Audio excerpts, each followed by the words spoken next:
Imported tariffs are coming to the US for cars. The US imported $217 billion worth of passenger vehicles last year, and more than a third of those cars and value came from the EU.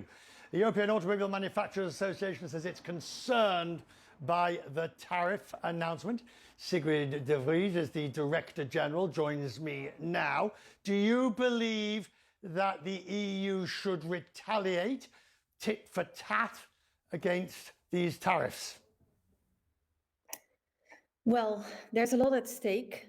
We certainly believe that the EU should be assertive, and I think that's also what's happening. There were some strong comments made already immediately after President Trump's announcement.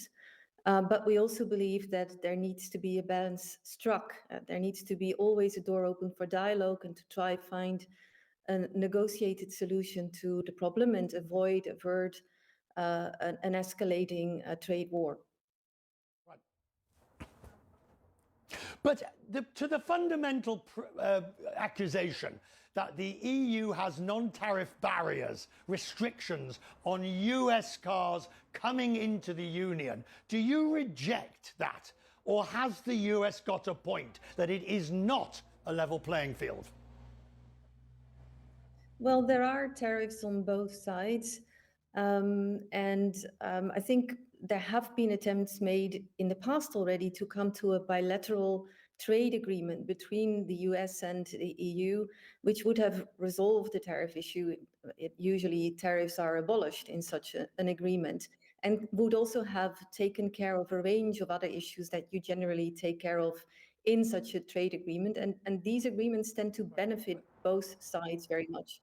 So I think there is a strong partnership which has been built up for decades, also reflected by the strong industrial links between both countries. And I don't think the level of tariffs that we see has been in the way, right, but the levels that we now see being talked about and those that have been announced are disruptive. Are your members ready for this? Are they prepared? Obviously, we know Germany is going to be perhaps the most affected, other countries in Central Europe, but are your members ready? Yeah, I would say all industry will be affected in Europe because there are a lot of suppliers as well that will be impacted by a reduction in the exports to the United States. Well, I don't think anybody can be ready for a situation like this. It's very ad hoc, short term, it's very disruptive.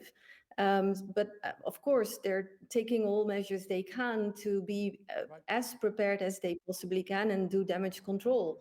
But I think the concern that has also been voiced very loudly today from all corners, policymakers, also industry, and economists and other analysts, signifies that this is a major blow potentially.